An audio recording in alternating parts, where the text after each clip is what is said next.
সুপ্রভাত বন্ধুরা, আমাদের ইউটিউব চ্যানেলে তোমাদের সবাইকে স্বাগত।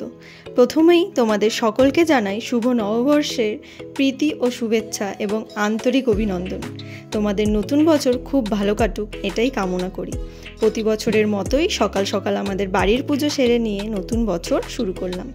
তারপর দুপুরের রান্নার আয়োজন করে খাওয়া দাওয়ার পর আমরা বেরিয়ে পড়েছিলাম আমাদের গন্তব্যের উদ্দেশ্যে, যা হলো শ্রী স্বামীনারায়ণ টেম্পল, যেটি জোকার পৈলানে নতুন তৈরি করা একটি বিখ্যাত মন্দির। মাঝেরহাট স্টেশন নেমে আমরা একটা ক্যাবে করে পৌঁছে গিয়েছিলাম আমাদের গন্তব্যে। এছাড়াও মাঝেরহাট অথবা শিয়ালদা থেকে তোমরা সরাসরি বাসে করেও এই মন্দিরে পৌঁছে যেতে পারো। আমাদের ওখানে পৌঁছাতেই 5:30 বেজে গেছিল।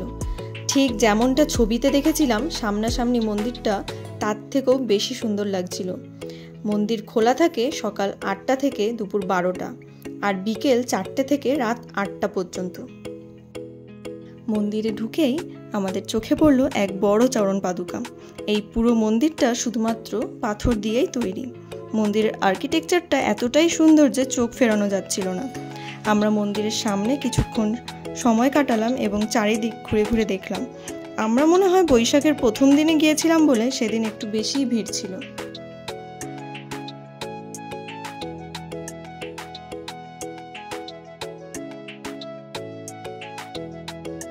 তোমরাও যদি এই মন্দিরে আসতে চাও তাহলে বিকেলের সময়টাই বেছে নিতে পারো, কারণ দিনের আলোয় এই মন্দিরের সৌন্দর্য একরকম, আর সন্ধে হওয়ার সাথে সাথেই সমস্ত আলোগুলো জ্বলে ওঠার পর এর সৌন্দর্য আরও দ্বিগুণ হয়ে যায়।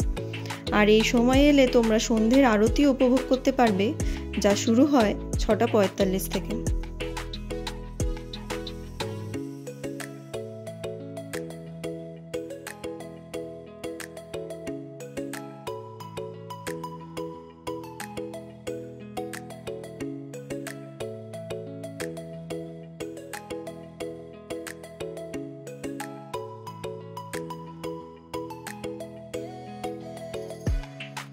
এবার বাদিকের কাউন্টারে সম্পূর্ণ বিনামূল্যে জুতো জমা রেখে মন্দিরের ওপর দিকে উঠলাম, কারণ সন্ধ্যারতি প্রায় আরম্ভের মুখে। মন্দিরের ওপর থেকে নিচের প্রাঙ্গণটা যেন আরও সুন্দর লাগছিল। ওপরে গিয়ে দেখলাম যে এতটাই ভিড় যে আমরা আরতিটাও ঠিকমতো দেখতে পাইনি। নিচে 100 টাকার মূল্যের প্রসাদও পাওয়া যাচ্ছিল, যা আমরা বাড়ির জন্য নিয়ে এসেছিলাম। কলকাতা থেকে সামান্য দূরে ঘুরতে যাওয়ার জন্য এটা একটা বেশ আদর্শ জায়গা। তোমাদের সবাইকে রিকমেন্ড করব যে একবার হলেও এই মন্দিরটি ঘুরে দেখতে পারো। এটি পিসফুল এবং পিকচার পারফেক্ট প্লেস। ভিডিওটা পুরো দেখার জন্য অনেক ধন্যবাদ। দেখা হবে আবার নেক্সট ব্লগে। Till then stay tuned and subscribe to our channel and press the bell icon beside the subscribe button. Thank you.